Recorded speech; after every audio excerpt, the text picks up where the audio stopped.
Zdravstvuyte, and welcome back to episode 9 of my Soviet Union vlog. We're returning to theme 1, communist government today, and the game plan is to look at Khrushchev's government reforms in this episode, and then to move on to Brezhnev and after in the next one. These two do come as a little bit of a package, though, in the kind of after Stalin section of the course.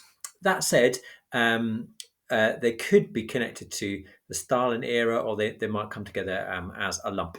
Remember, though, that the 10-year rule of edXL questions means you're not going to get a question that hones in just on Khrushchev's reforms.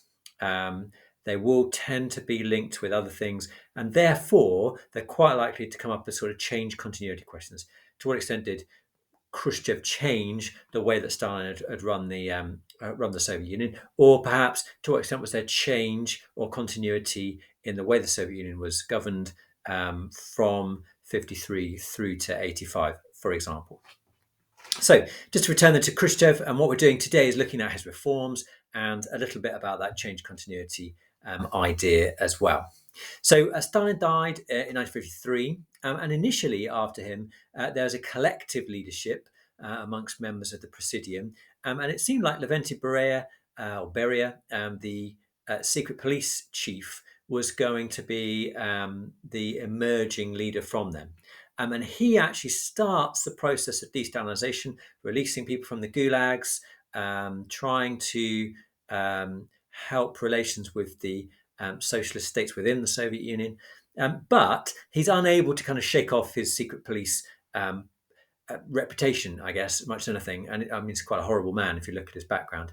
And quite quickly, he is arrested as a spy of the West by other members of the Presidium, and later gets executed.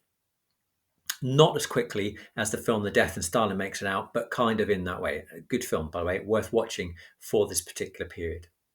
Over the next 3 years, between 1953 and 56, still an emerging collective leadership, but Nikita Khrushchev emerges as the leader, outmaneuvering Georgy Malenkov and becoming solely in charge of the Soviet Union. So it's kind of his period, really. Khrushchev's from 56 to 64, but probably the whole period you can talk of him as being the leader of the Soviet Union.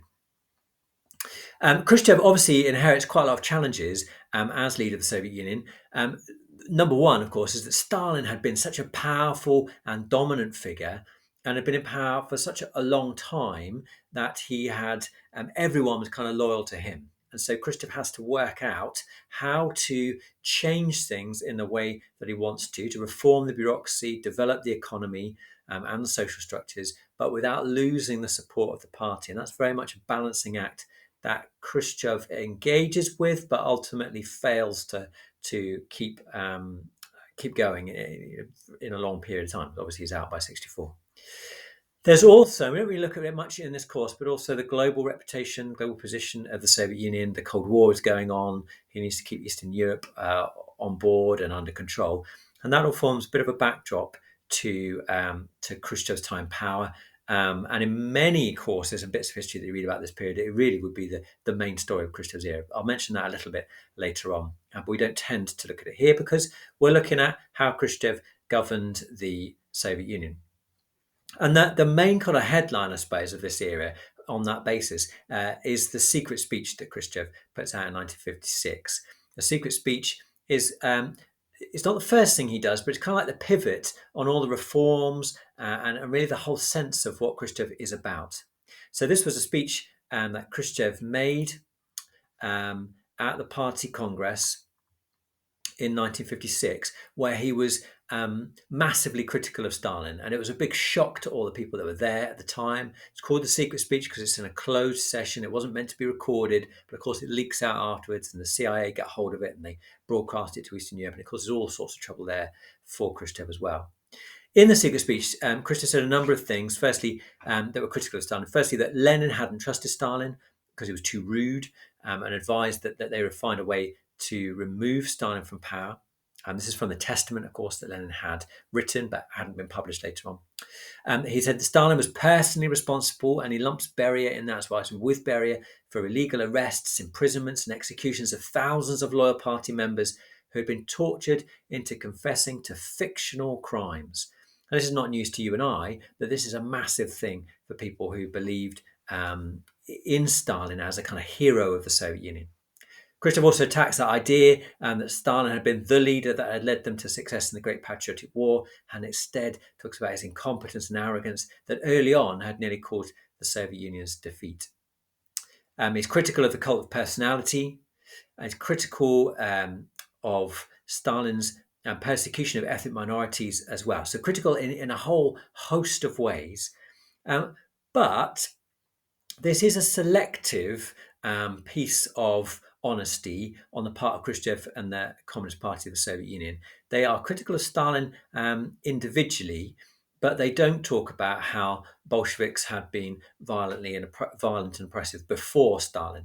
They don't talk about the kulaks or the wreckers that had been purged before the Great Purge.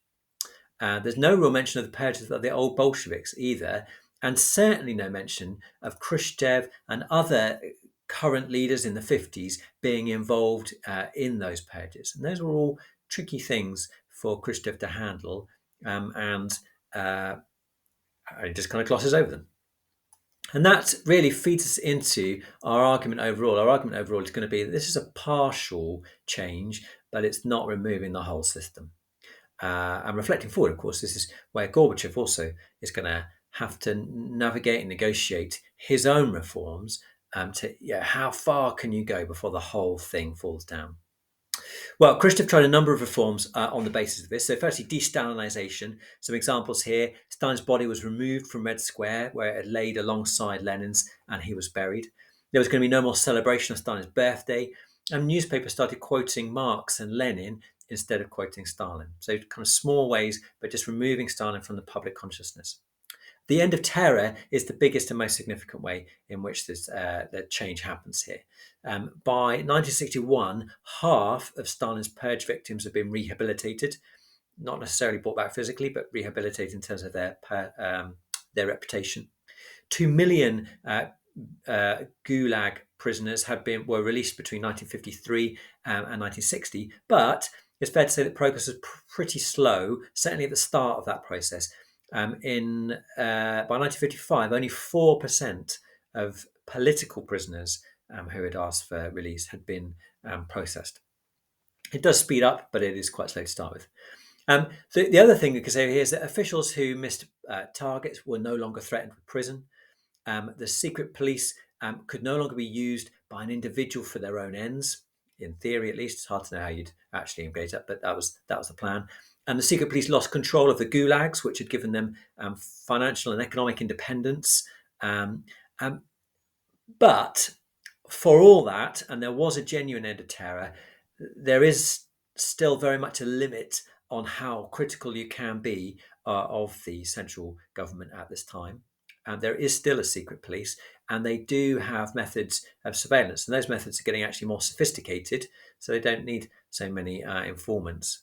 And if you were found guilty, you could still be sent to internal exile or to a psychiatric hospital rather than gulags, which are a little better, but still no consolation if you're sent there. So, de-Stalinisation and ending terror, two big reforms that Khrushchev engages with. He also engages with reforms within the party at a kind of more niche level, but important reforms for his position of power. Khrushchev had been first secretary of the Communist Party of the Soviet Union. And Malenkov, his rival, was the leader of the government institutions. And so Khrushchev, in order to shore up his power, maybe because he also believed in it, tends to make reforms that increase the party's position as opposed to government ministries. So some examples of that, personnel changes. Between 1953 and 1956, half of all regional party secretaries and almost half, 44% of the Central Committee were replaced by Khrushchev to bring in his supporters and to remove Stalinists. And this really helps him out against the anti-party group as we'll mention in a moment. There's also an anti-bureaucracy campaign where they try and devolve power from the central government to the regions, and also cut the amount of Soviet ministries, there were government ministries, from 55 down to 25, both of which reduced Malenkov's influence because he was powerful in the government, and therefore leave Khrushchev in a stronger and more stable position. Likewise, there's a democratization of the party, and they don't do that by increasing elections, but they do that by increasing membership. So party membership is allowed to grow from 7 million in 1954 to 11 million in 1964, so up 4 million in a year. And by the end of that period, 60% of party members were peasants, which made them more representative of the population and then arguably more democratic. And this, of course, just like Stalin with the old Lenin enrollment rather, brings in more people who are grateful to Khrushchev to be members of the party. Khrushchev also brought in fixed terms for party officials of 3 years. This meant that 2/3 of the regional secretaries in the Presidium were replaced between 1957 and 61. And the idea of that was that people wouldn't kind of get stuck in their roles and the party stagnate. He was trying to bring in new ideas and new thinking into the party. But the downside of that, actually, let me come back to that. And he also tried to decentralize by moving organizations to a regional level, including the Ministry of Agriculture being moved out of Moscow. We'll come back to this in the economic section on Khrushchev, to be closer to the fields. And that, as well as the fixed terms for regional party secretaries in the Presidium, made Khrushchev actually quite unpopular amongst the party elite because their power and status and influence was being reduced. And they, therefore, don't support Khrushchev when it all kicks off in 1964. In fact, of course, there were a couple of attempts to remove Khrushchev. The first one was unsuccessful, and this is in 1957. This is the anti-party group which emerges, led by Malenkov and Molotov, with others helping him out. And in June 1957, they plot to remove him. They oppose his liberalisation and his de-Stalinisation, and they win a vote in the Presidium by 7 votes to 4 to remove Khrushchev. But, and this is quite fun, I think, Khrushchev argues that they couldn't do that in the Presidium. They needed the authority, the say-so of the Central Committee in order to remove him as leader, and to bring in Bulganin was their proposed successor. In the Central Committee, Marshal Zhukov defends Khrushchev and attacks the de-Stalinists and actually threatens him a little bit with the army. But crucially, of course, Khrushchev has also removed members of the Central Committee and replaced them with his own supporters, and he wins the vote there. So this is a kind of a big shift, which we'll reflect in a minute about change here, about how things are done in the party within the Soviet Union. And also reflect on what happens to the leaders later on. Malenkov is dispatched to become the director of a hydroelectric plant in Kazakhstan. Molotov is made ambassador to Mongolia. These are both kind of comedy jobs, really, given to people to push them away from Moscow and out to places that are within the Soviet, well, not within the Soviet, Mongolia, of course, but out where they can't cause any trouble in the future. Just before we finish, let me point to a couple of foreign policy events. You don't need to know foreign policy for this course, but helpful just to have it in the back of your mind that Khrushchev tries to apply the same sort of ideas internationally. So in 1955, he visited Tito to try and reconcile Yugoslavia and the Soviet Union. In the aftermath of the secret speech, there are problems in Eastern Europe as they start to think, well, why can't we de-Stalinize? He has to make concessions in Poland. And then there's a Hungarian uprising where the Hungarians try to push the concessions a bit too far for Khrushchev and the Soviet Union, and they are slapped back down into place in quite a violent manner. In 1957, Sputnik is launched, the first satellite in space. Big triumph for Khrushchev. Personally, he had championed rockets and nuclear weapons because, again, that moved power away from the army and towards him. Less tanks and military personnel and more rockets, which he kind of had the authority and control over. The Berlin crisis kicks off in 1958, which eventually leads to the Berlin Wall in 1961. He visits the USA in 1959. Again, big propaganda coup for him. The U-2 spy plane shot down in 1960. little bit of a hole in US-Soviet relations. But again, Khrushchev kind of comes out there well because they capture the pilot and the plane, and they're able to smear egg all over the face of President Eisenhower in the US. Yuri Gagarin becomes the first man in space in 61. And I haven't written it here, but Valentina Tereshkova, check the spelling of that, becomes the first woman in space in 1963, I think. Certainly within Khrushchev's time frame. And then all going quite well up to that stage. But then the Cuban Missile Crisis in 1962 puts a massive dent in Khrushchev's reputation. This brings us finally to Khrushchev's downfall in 64, where he is outmaneuvered by people who feel that he has become too, or has been all along really, too erratic and unpredictable, and that his changes are too radical. So, very quickly, change and continuity. The changes are there, aren't they? At the end of the terror, massive change at a basic level. And I would say that's probably the biggest thing that I would say here. That's the change you want to go for. There's also a reduction in the personal rule that Stalin had brought about for himself. Even for the secret speech, Khrushchev needed the support of the Presidium. And in the aftermath of that, when people felt it had gone too far, the Central Committee are able to force him to backtrack. On New Year's Eve 1956, he actually says all communists are Stalinists. And this is kind of a way just of just rotting back a bit and saying, yes, Stalin was bad, he did some bad things, but he wasn't all bad.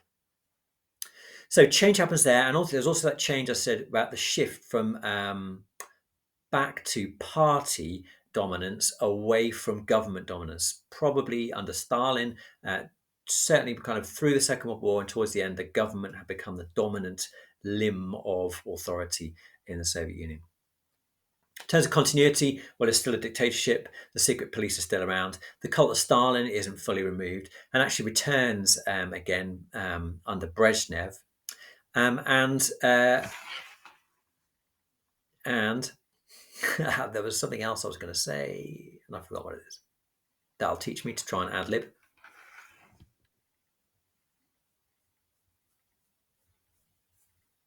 Yeah, I can't remember what it is. A lot of Khrushchev's reforms actually are temporary as well. The decentralization is not a permanent thing. That is undone under Brezhnev. So I guess if you're looking at this in the bigger picture, these are sort of erratic little maneuvers off that show what the trend was overall, they're little blips rather than changes in tack through the whole period. So that sets us up a little bit for looking at Brezhnev and his government next time and consolidating that change continuity question that we were doing there. I hope that's useful, and I'll see you again soon.